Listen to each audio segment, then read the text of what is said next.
जहां सूरज की किरणें तक ठीक से नहीं पहुंचती, वहां पहुंचता है कमांडो। जो जहरीले सांप लोगों की मौत बन सकते हैं, उन्हें खुराक बनाता है कमांडो। जहां आप जैसे लोग पूरी फौज लेके भी जाने से डरते हैं, वैसे इलाके देश को वापस छुड़ा के देता है कमांडो। 1000 के बराबर नहीं, 10,000 के बराबर होता है कमांडो, क्योंकि 10,000 लोगों में से एक कमांडो बनता है, सिर्फ एक। दोस्तों, किसी भी देश की सेना उस देश की सुरक्षा के लिए महत्वपूर्ण मानी जाती है। यानी कोई भी देश अपनी सेना की ताकत के हिसाब से ही दुनिया में एक अलग रुतबा हासिल करता है, और इसके लिए सभी देश अपनी सेना के जवानों को एक आम आदमी से फौलाद बनाने के लिए कड़ी से कड़ी ट्रेनिंग देते हैं। दोस्तों, आज मैं आपको बताऊंगा ऐसी ही ट्रेनिंग के बारे में, जिसे देखने के बाद आपकी रूह कांप जाएगी।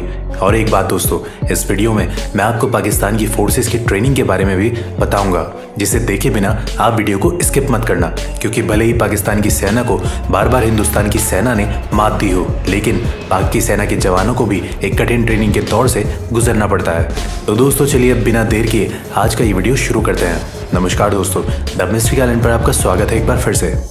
Number 1, 36 hours stretch training camp, para commando. दोस्तों, आपको बता दूं कि पैरा कमांडो का कोई स्पेशल रिक्रूटमेंट नहीं किया जाता, बल्कि इसका चयन सेना के विभिन्न रेजिमेंट में से किया जाता है। इसके बाद इन जवानों को आगे की परीक्षण के लिए पैरा कमांडो के ट्रेनिंग कैंप भेज दिया जाता है, जहां इन जवानों को 3 से 6 महीनों की बेसिक ट्रेनिंग के बाद लास्ट में 36 आवर का स्ट्रेच ट्रेनिंग करना होता है, जो बड़ा ही भयानक होता है। जो जवान इस 36 घंटे की ट्रेनिंग को सफलतापूर्वक पूरा कर लेते हैं, उन्हें ही सर पर पैरा कमांडो की पहचान मरून कैप पहनने का मौका मिलता है। 36 घंटे के स्ट्रेस फेज की शुरुआत रात के समय होती है। रात को जब ये जवान बस नींद के आगोश में जाने ही वाले होते हैं, तभी ट्रेनिंग टीम्स उन्हें लाइन में खड़ा होने का ऑर्डर देती है, जबकि इन लोगों को पिछले एक हफ्ते से 1 या 2 घंटे की नींद ही नसीब हुई होती है। इसमें जवानों को तब तक बार बार रूटीन एक्सरसाइज करना होता है जब तक इनमें से कोई एक हार ना मान ले। फिर इन जवानों को 30 किलो के बैटल लोड्स के साथ अगले 2 घंटों तक खड़ी पहाड़ी पर चढ़ाई करनी होती है। ये पैदल मार्च 10 किलोमीटर लंबी होती है, जिसे 2 घंटे में पूरा करना होता है। फिर इन्हें अपने दोस्त को अपने कंधे पर बिठाकर चलना होता है, जो सबसे जरूरी है, क्योंकि पैरा कमांडो का ये मानना है कि आप किसी भी परिस्थितियों में अपने साथी को दुश्मन के बीच नहीं छोड़ सकते। लेकिन दोस्तों, जिन लोगों को लगता है कि ये बड़ा ही भयानक है, तो मैं आपको बता दूं कि अभी आपको बहुत कुछ देखना बाकी है। इसके बाद इन जवानों को 1.18 किलोमीटर सर्किट के 3 राउंड लगाने होते हैं, जिसमें हर एक राउंड में वजन को बढ़ा दिया जाता है। पहले राउंड में जवानों को अपना 30 किलो का बैटल लोड और हथियार के साथ 20-20 लीटर के 2 जेरी कैंस लेकर चक्कर लगाना होता है, जबकि दूसरे राउंड में 80 किलो के ट्रक के टायर के साथ चक्कर लगाना होता है, और तीसरे राउंड में लकड़ी के भारी भरकम टुकड़े को कंधे पर उठाकर 1.18 किलोमीटर सर्किट को पार करना होता है, जिनका वजन 30 से 80 किलो तक हो सकता है। हर राउंड को पूरा करने के लिए इन्हें सिर्फ 1 ही घंटे का वक्त दिया जाता है। ट्रेनिंग के इस हिस्से को वेट शिफ्टिंग कहा जाता है, जिसे पूरा करने के बाद जवानों को 12 फुट गहरे पानी के टैंक में हाथ पैर बांधकर डाल दिया जाता है। इस टैंक का पानी बर्फ से भी ज्यादा ठंडा होता है। टैंक में ट्रेनर इन जवानों को उतनी ही ऑक्सीजन सांस के रूप में लेने देता है, जिससे वो जिंदा रह सके। जवानों को ऐसा परीक्षण इसलिए दिया जाता है ताकि वो मिशन के दौरान एक्सट्रीम स्ट्रेस को झेल सके। इस परीक्षण में असफल होने वाले जवानों का मरून कैप पहनने का सपना टूट जाता है। इस ट्रेनिंग के पूरा होते होते 14 घंटे का समय बीत चुका होता है, जिसके बाद इन्हें गटर के पानी की तरह दिखने वाले वाटर पीने को दिया जाता है, जो रियल में एक जूस होता है जिसमें डिहाइड्रेटेड सोल्यूशन मिला होता है। इन सारे शारीरिक ट्रेनिंग के पूरा होने के बाद इनकी ऑपरेशनल टेक्टिक्स और ऑब्जर्वेशन स्किल्स की जांच की जाती है, जो बहुत ही दबाव से भरा होता है। इस दौरान उन्हें उन चीज़ों के बारे में लिखना होता है जो उन्हें इस ट्रेनिंग के दौरान अब तक देखा है। इसे पूरा करने के बाद फिर इन जवानों का मेडिकल टेस्ट किया जाता है, जिसमें सफल होने वाले जवानों को आगे और 10 किलोमीटर लंबे पैदल मार्च के लिए भेज दिया जाता है। पैदल मार्च पूरा होने के बाद करीब 20 घंटे से भूखे इन जवानों को रूखा सूखा खाना दिया जाता है। खाना खाने के बाद कई जवानों को नींद आने लगती है और कई जवान सो भी जाते हैं, जिस वजह से उन जवानों का मरून कैप पहनने का सपना टूट जाता है। फिर बाकी जवानों को आगे 5 घंटे के लिए जंगल में छोड़ दिया जाता है, जिस दौरान इनके कॉम्बैक्ट स्किल की जांच की जाती है। उसके बाद कॉम्बैक्ट स्किल में सफल हुए जवानों को कीचड़ में उतार दिया जाता है। फिर उन्हें कीचड़ से सने अपने ड्रेसेस के साथ हथियारों के साथ दौड़ लगाना होता है और इसी के साथ इन जवानों का 36 आवर्स स्ट्रेस ट्रेनिंग समाप्त होती है और सफल हुए जवानों के सर पर मरून कैप सजा दी जाती है। Number 2, people's liberation army training camp, China. दूसरे ताकतवर देशों की तरह ड्रैगन यानी चाइना के पीपल लिबरेशन आर्मी के जवानों को भी कठिन ट्रेनिंग के दौर से गुजरना होता है, लेकिन इनकी ट्रेनिंग का एक हिस्सा बाकी देशों से बिल्कुल अलग होता है। चीन के सैनिकों को ट्रेनिंग के दौरान जिंदगी और मौत का खेल खेलना पड़ता है। ट्रेनिंग के दौरान इन सैनिकों को बचपन के गेम पासिंग द पास की तरह जिंदा ग्रेनेड से खेलना पड़ता है। यह खेल तब तक चलता है जब तक आखिरी सैनिक उसे जमीन में फटने से पहले दबा ना दे। तो दोस्तों, क्या कहते हैं इस पागलपन के बारे में? Number 3, Gorkha boot camp. इस दुनिया में अगर किसी को मौत से डर नहीं लगता है तो वो है गोरखा रेजिमेंट के जवान।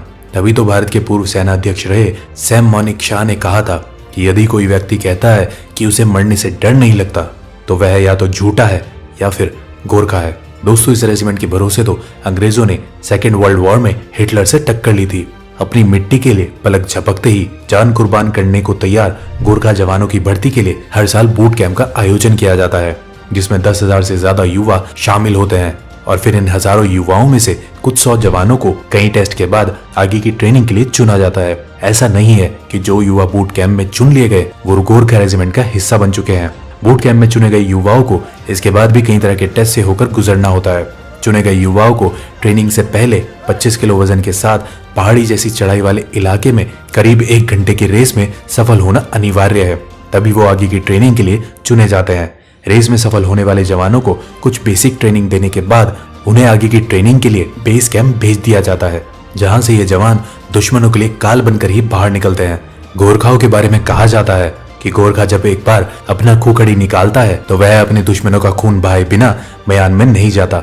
और अंत में अगर आप सोच रहे हैं कि गोरखा आर्मी सिर्फ भारतीय आर्मी में ही है तो आप गलत हैं।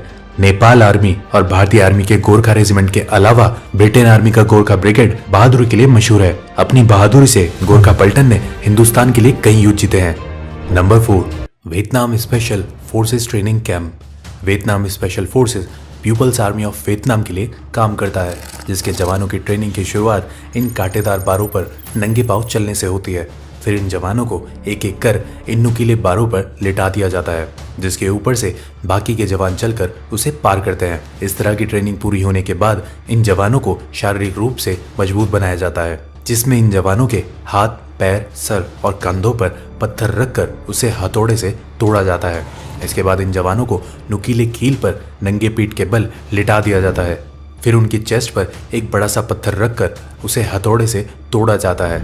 इस ट्रेनिंग के दौरान कई सैनिकों के बैक साइड लहूलुहान भी हो जाते हैं, लेकिन ये उफ तक नहीं करते। ये तो कुछ भी नहीं था, ये देखिए इनके ऊपर किस तरह इन धारदार चाकुओं को ऊपर से गिराया जाता है, लेकिन इनका शरीर इतना सख्त हो चुका है कि ये चाकू भी इनका कुछ नहीं बिगाड़ पाते। जबकि ये चाकू इतने तेज होते हैं कि किसी भी चीज का एक ही वार में 2 टुकड़े कर दे। फिर इन जवानों को ट्रेनिंग के दौरान नंगे पांव शीशों के टुकड़े पर भारी वजन के साथ चलाया जाता है। दोस्तों, अगर इतना कुछ देखकर आपके रोंगटे खड़े हो गए हैं तो मैं आपको बता दूं कि ये तो कुछ भी नहीं था, क्योंकि इसके बाद ही इन जवानों की असली ट्रेनिंग शुरू होती है। तो दिल थाम लीजिए और ये देखिए कि कैसे नंगी तलवार पर लिटाकर इन सैनिकों के चेस्ट के ऊपर एक बड़े से पत्थर को रखकर हथौड़े से तोड़ा जा रहा है। फिर ये देखिए किस तरह वियतनाम स्पेशल फोर्सेस के जवान गर्दन के बल एक लोहे की रॉड को क्षण भर में मोड़ देते हैं और फिर उसे कैसे अपने गर्दन से बाहर निकालते हैं।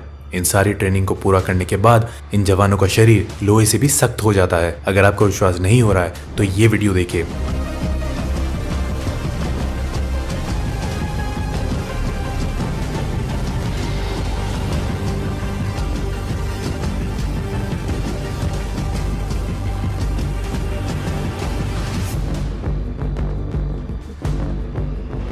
क्यों, अब यकीन हुआ? इसके अलावा वियतनाम स्पेशल फोर्सेस के जवानों को पानी के अंदर, माउंटेन हिल्स और जंगलों में लंबे समय तक सरवाइव करने के लिए कई तरह से प्रशिक्षित भी किया जाता है। फिर इन फौलादों को वियतनाम स्पेशल फोर्सेस में रिक्रूट कर लिया जाता है। Number 5, special service group SSG, Pakistan. वैसे तो पाकिस्तान युद्ध क्षेत्र में हर बार भारत के हाथों पिटता ही रहा है, लेकिन आज हम बात करने वाले हैं पाकिस्तान के स्पेशल सर्विसेज ग्रुप यानी SSG की, जो पाकिस्तान की स्पेशल फोर्स है। दुनिया के बाकी देशों की स्पेशल फोर्स की ट्रेनिंग की तरह ही SSG के जवानों को भी कठिन ट्रेनिंग करनी पड़ती है। ट्रेनिंग की शुरुआत 12 घंटों में 36 मील और 50 मिनट में 5 मील की दौड़ के साथ होती है। फिर इन्हें कई तरह के हथियारों को चलाने की ट्रेनिंग दी जाती है। जब एसएसजी के जवान हथियार चलाने में निपुण हो जाते हैं तो फिर इन्हें जंगलों, पहाड़ों और पानी के अंदर सरवाइव करने की ट्रेनिंग दी जाती है। इन ट्रेनिंग के दौरान इन जवानों को कई दिनों तक भूखा भी रखा जाता है। दोस्तों, अगर आप सोच रहे हैं कि गरीबी के कारण पाकिस्तान के इन जवानों को भूखा रखा जाता है, तो ऐसा नहीं है, बल्कि ये इनकी ट्रेनिंग का हिस्सा होता है ताकि जरूरत पड़ने पर ये भूखे पेट भी अपने दुश्मनों का सामना कर सके। तो दोस्तों, अब तो आप समझ ही गए होंगे कि क्यों देश की सुरक्षा में लगे जवानों का हौसला इतना बुलंद होता है। और अगर हमारी ये वीडियो पसंद आई हो तो ज्यादा से ज्यादा लाइक और शेयर करें। साथ ही अगर अभी तक आपने हमारे चैनल को सब्सक्राइब नहीं किया है तो उसे अभी सब्सक्राइब कर लें। आज की वीडियो में बस इतना ही। अब हमें इजाजत दीजिए। आपका बहुत बहुत शुक्रिया।